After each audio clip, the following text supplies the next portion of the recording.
আজ আমরা এমন একটা টুল নিয়ে কথা বলবো যা আধুনিক সফটওয়্যার ডেভেলপমেন্টের দুনিয়াটায় কিন্তু পাল্টে দিয়েছে। হ্যাঁ, আমরা কথা বলছি ডকার নিয়ে। চলুন এর রহস্যটা একটু ভেদ করা যাক। এই কথাটা আমার মেশিনে তো কাজ করছিল।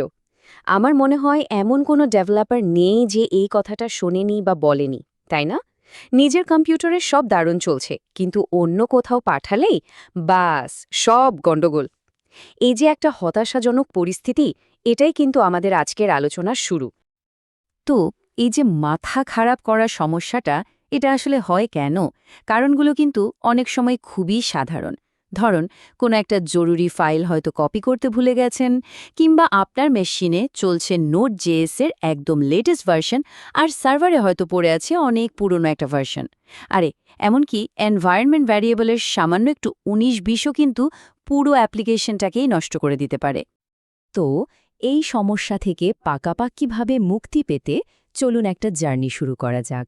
আমরা প্রথমে দেখব সমস্যাটা ঠিক কী, তারপর আমাদের হিরো মানে ডকারের সাথে পরিচয় করব। এরপর কন্টেইনার আর ভার্চুয়াল মেশিনের মধ্যে আসল পার্থক্যটা কী সেটা বুঝব, আর একদম শেষে জানব কেন এই টুলটা শেখাটা এত জরুরি। বেশ, তাহলে শুরু করা যাক আমাদের প্রথম পর্ব। এই যে আমার মেশিনে তো কাজ করছিল সমস্যাটা, এটা কিন্তু কোনো একজনের ব্যক্তিগত সমস্যা নয়। এটা একটা ইউনিভার্সাল চ্যালেঞ্জ যা প্রায় সব ডেভেলপারই ফেস করে, আর এর জন্য দরকার একটা আধুনিক সমাধান। আর ঠিক এখানেই আমাদের গল্পের হিরোর এন্ট্রি হয়। ডকার এটা এমন একটা প্ল্যাটফর্ম যেটা বানানোই হয়েছে এই ধরনের সব অসামঞ্জস্য দূর করার জন্য। ডকার আসলে করেটা কি? আচ্ছা, ভাবুন তো, এটা আপনার অ্যাপ্লিকেশনের জন্য একটা জাদুর বাক্স। এটা কি করে? এটা আপনার কোড, সেই কোড চালানোর জন্য যা যা দরকার, মানে সব টুলস, লাইব্রেরি, এই সব কিছুকে একসাথে একটা প্যাকেজে আটকে ফেলে।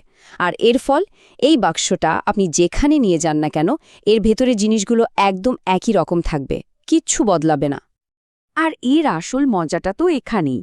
একবার ডকারে কোনো অ্যাপ্লিকেশন প্যাক করে ফেললে সেটা সব জায়গায় একইভাবে চলবে। ধরুন, টিমের নতুন কেউ যোগ দিল, তাকে আর ঘন্টার পর ঘন্টা ধরে সব সেট করতে হবে না। জাস্ট একটা কমান্ড, ব্যাস, ডকার নিজেই সবকিছু একটা আলাদা সুরক্ষিত এনভায়রনমেন্টের মধ্যে তৈরি করে দেবে।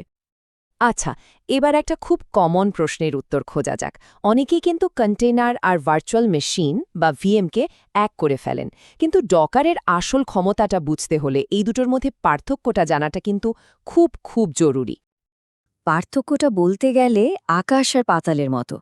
একটা ভার্চুয়াল মেশিন বা ভিএম যখন চলে, তখন তার ভেতরে আস্ত একটা অপারেটিং সিস্টেম ইনস্টল করতে হয়। মানে ভাবুন একবার, একটা কম্পিউটারের ভেতরে আরেকটা কম্পিউটার। তো বোঝাই যাচ্ছে, এটা চালু হতে মিনিটখানেক সময় তো নেবেই, আর মেশিনের অনেকটা রিসোর্সও ব্যবহার করে ফেলবে। অন্যদিকে কন্টেইনারগুলো হলো একদম স্প্রিন্টারের মতো, অনেক হালকা, আর কয়েক সেকেন্ডের মধ্যেই দৌড় শুরু করে দেয়। কিন্তু এত দ্রুত কিভাবে?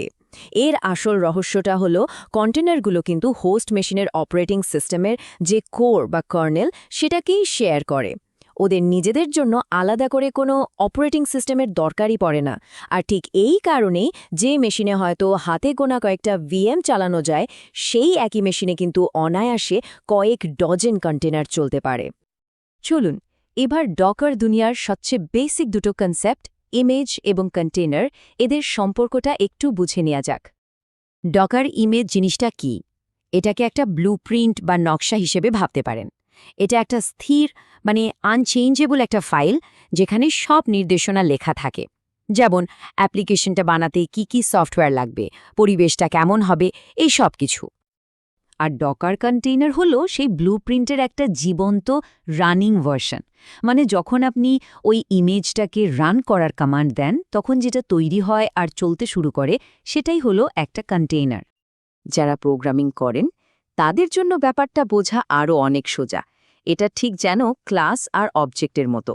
ইমেজ হলো আপনার ক্লাস, মানে একটা অপরিবর্তনীয় টেমপ্লেট বা নকশা। আর সেই ক্লাস বা নকশা থেকে আপনি যত খুশি অবজেক্ট, অর্থাৎ কন্টেইনার তৈরি করতে পারেন। প্রত্যেকটা কন্টেইনার একে অপরের থেকে আলাদা হবে, কিন্তু সবাই ওই একই ব্লুপ্রিন্ট মেনেই তৈরি হবে।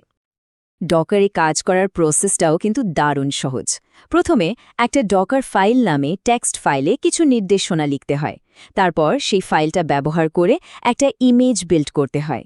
ইমেজটা তৈরি হয়ে গেলে সেই ইমেজ থেকে একটা কন্টেইনার রান করতে হয়। আর সব শেষে ইমেজটাকে ডকার হবে আপলোড করে দিলেই হলো।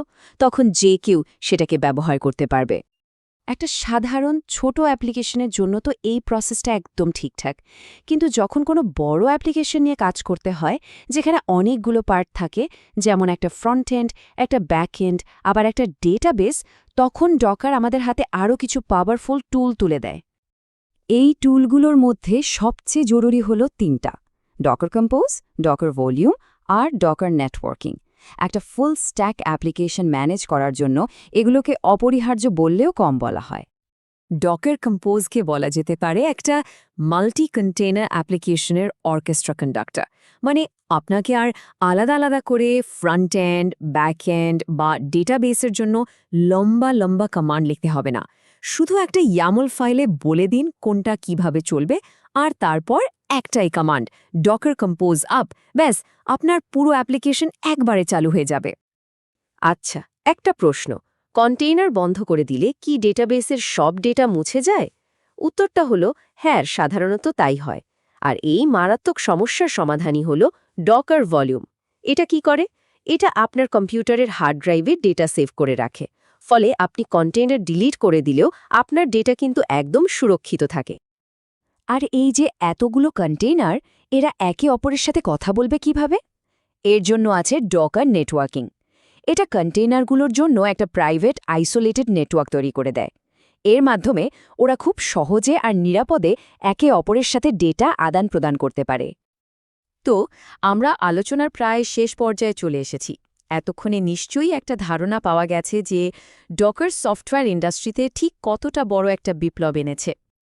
তাই শেষ কথা এটাই, আপনি যদি একজন সফটওয়্যার বা ডেভঅপস ইঞ্জিনিয়ার হন বা হতে চান, তাহলে ডকারে দক্ষতা থাকাটা এখন আর কোনো নাইস টু হ্যাভ স্কিল নয়, এটা একটা মাস্ট হ্যাভ, মানে অপরিহার্য একটা দক্ষতা। তাহলে এত কিছু জানার পর এখন সিদ্ধান্তটা আপনার। আপনার পরের প্রজেক্টের শুরুতে কি ডকার ফাইল নামে একটা ফাইল থাকবে? আশা করি আমাদের আজকের এই আলোচনা আপনাকে সেই সিদ্ধান্ত নিতে একটু হলেও সাহায্য করবে।